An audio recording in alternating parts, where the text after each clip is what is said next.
Hola, bienvenidos a todos y todas, espero se encuentren bien. Mi nombre es Martín Díaz de Valdés y junto a Andrés Urrutia estaremos viendo el tema de torque y equilibrio estático.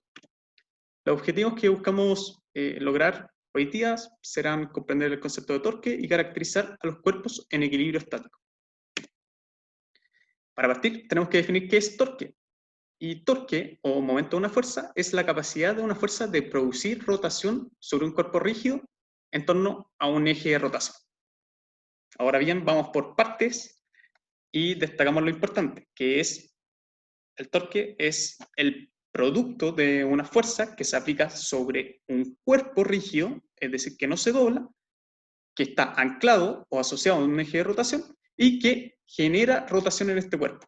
Tenemos varios ejemplos de la vida cotidiana donde podemos ver el torque en acción. Por ejemplo, en un balancín, en donde nosotros tenemos dos cuerpos, dos pesos a ambos extremos y generan una fuerza hacia abajo que se traduce en que el balancín rote hacia arriba o hacia abajo. También tenemos el ejemplo de la puerta, que está anclado a un marco y que nosotros le aplicamos una fuerza y la puerta rota. O también una llave, en donde nosotros hacemos rotar la llave al aplicar una fuerza.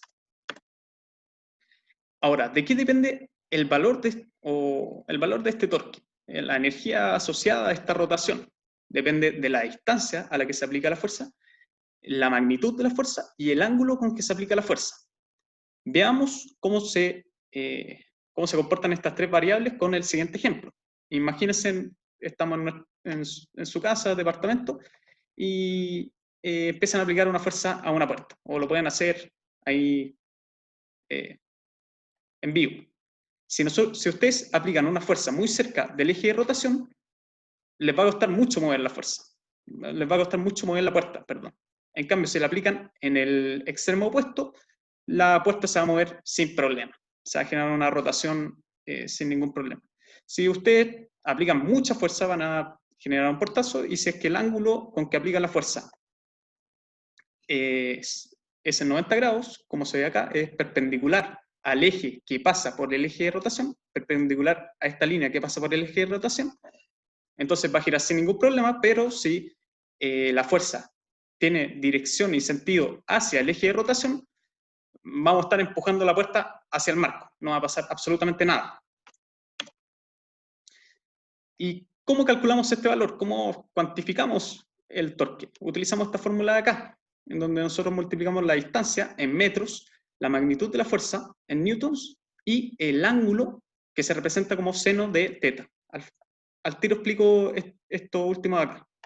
La cosa es que cuando nosotros aplicamos fuerzas, normalmente no lo hacemos con ángulos rectos, no lo hacemos 90 grados o 180 grados, sino que lo hacemos con ángulos intermedios, hacemos como una fuerza mixta. Esta fuerza tiene dos componentes, un componente en Y y un componente en X, que nosotros tenemos que separarlos.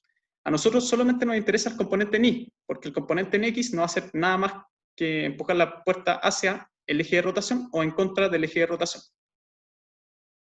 ¿Cómo se obtiene este eje Y? ¿Cómo se obtiene este componente en Y? Tenemos que utilizar reglas de la trigonometría. La cosa es que cuando nosotros multiplicamos el seno del ángulo que nos entregan acá por la magnitud de la fuerza, obtenemos el componente Y de este vector, que es mixto.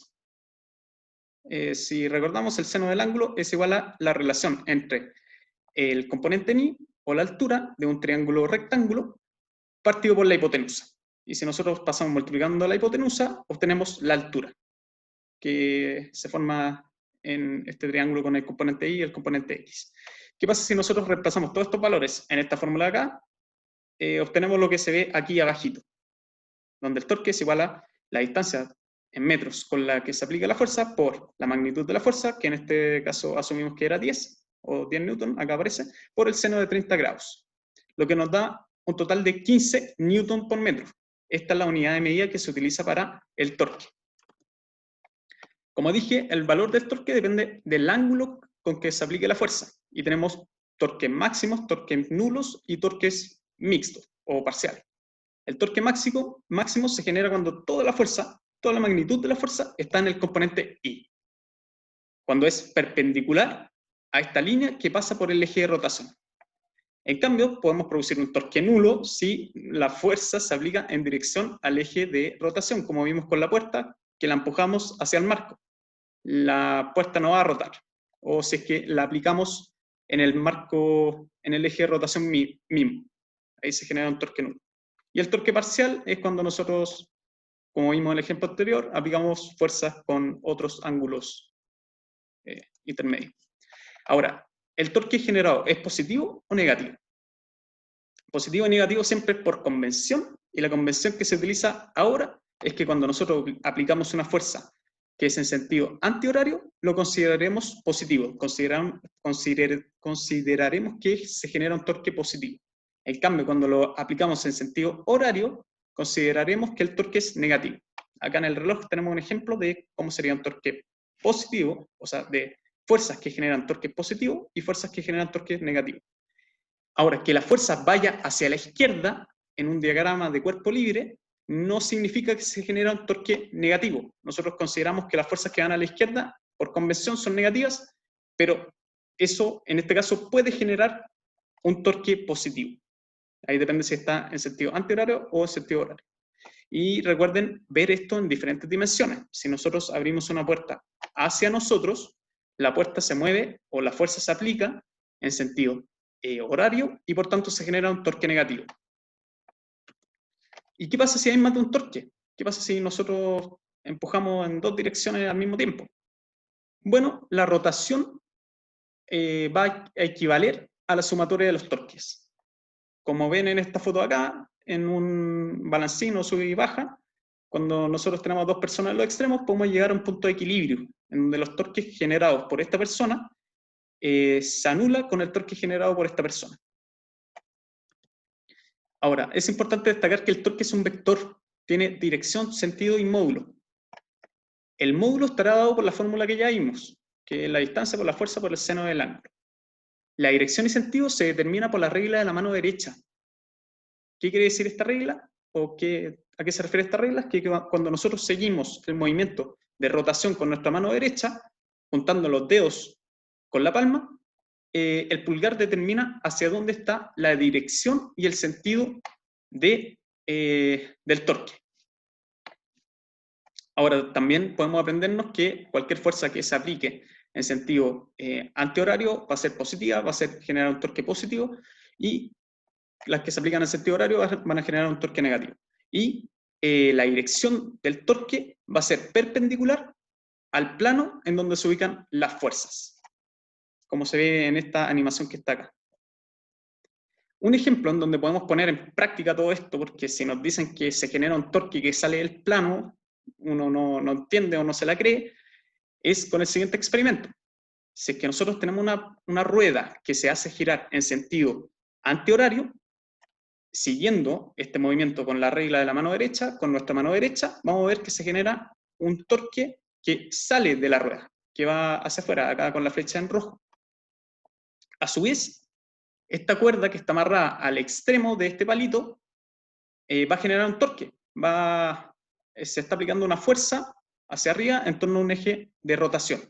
Esta fuerza que se aplica hacia arriba la genera la tensión de la cuerda.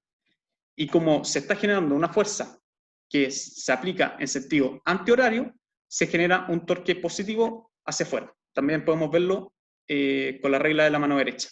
¿Cuál es el resultado de estos dos torques? Es una rueda que levita, porque esta fuerza la empuja hacia arriba, que levita, la empuja hacia arriba y hacia afuera, y que además gira en sentido antihorario, porque esta fuerza de acá la hace girar.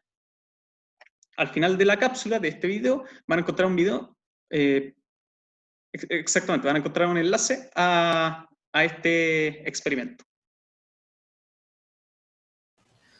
Bueno, y cuando hablamos de equilibrio, ¿cierto?, rotacional, estamos hablando, como dijo Martín hace un rato, que la sumatoria de los torques es igual a 0. Pero también hay que considerar que en algunos ejercicios vamos a encontrar la palabra de equilibrio estático, ¿cierto? Que quiere decir que ni se mueve ni rota. Es decir, en ese mismo orden, la sumatoria de las fuerzas es igual a 0 y además la sumatoria de los torques es igual a 0. Cuando nosotros estemos haciendo sumatoria de torques, podemos verlo de dos formas distintas. Una es si el torque, por ejemplo, va hacia arriba o hacia abajo, considerarlo negativo o positivo, ¿cierto? Según la convención. O también considerar hacia dónde está girando, ¿cierto? O sea, por ejemplo, si la fuerza que va hacia abajo, pongamos el ejemplo de la imagen. Las fuerzas que están a la derecha, como F4, por ejemplo, y van hacia abajo, van a hacerlo en un sentido contrario al que está F1, ¿cierto? En la izquierda. Como van hacia sentidos contrarios, quiere decir que los torques tienen distinto signo. Ya sea positivo o negativo, en algunos ejercicios no es tan importante el signo, sino que son contrarios. Otra cosa importante es que en este esquema, por ejemplo, F3, al igual que cuando uno empuja la puerta hacia el marco, en este caso está en el eje de rotación. Por lo tanto, toda fuerza que esté actuando en el eje de rotación no genera torque. Porque como la fórmula es F por D, ¿cierto? Fuerza por distancia, y la distancia es 0, el torque es 0. En muchos ejercicios nos vamos a encontrar con este tipo de diagramas que pueden ser o cuerpos que están sobre esa barra o cuerpos que están colgando de una barra. Y por lo general, lo que van a hacer es poner dos fuerzas, F1 y F4, por ejemplo. Y nos van a dar o las dos fuerzas y una distancia para que nosotros calculemos la siguiente distancia, o nos van a dar las dos distancias y una fuerza para que nosotros calculemos cuál es la fuerza necesaria para que haya un equilibrio rotacional. Es importante que también tengan en cuenta lo que dije al principio del equilibrio translacional, quiere decir que la sumatoria de fuerzas sea igual a 0, porque en algunos momentos puede que piensen que les faltan datos, ¿cierto? Que hay una fuerza que me está faltando, o quizás se sobrecompliquen muchas veces dan el peso de la barra. Por lo tanto, ahí recuerden siempre que cuando hablamos de equilibrio estático, además de que la sumatoria de los torques da igual a 0, la sumatoria de las fuerzas da igual a 0. Y también los invito a probar con alguna de las puertas de su casa, que aplican ojalá la misma fuerza a distancias más cercanas al eje de rotación y distancias más lejanas al eje de rotación. Se van a dar cuenta que es mucho más fácil hacerlo más lejos del eje de rotación. Y eso tiene que ir en concordancia con los ejercicios. Por ejemplo, solamente mirando este ejercicio, podemos saber que F4 tiene que ser mayor que F1. ¿Cuánto mayor? Eso depende, ¿cierto?, de cada ejercicio, de los valores que nos den. Pero solamente mirando acá, podemos saber eso. Y bueno, eso sería todo. Espero que les haya gustado la clase. Ojalá visiten el enlace y hagan los experimentos que les pedimos, porque les va a ayudar a entender un poco estos conceptos de torque y, bueno, principalmente de torque y equilibrio rotacional. Y nos vemos en la siguiente clase.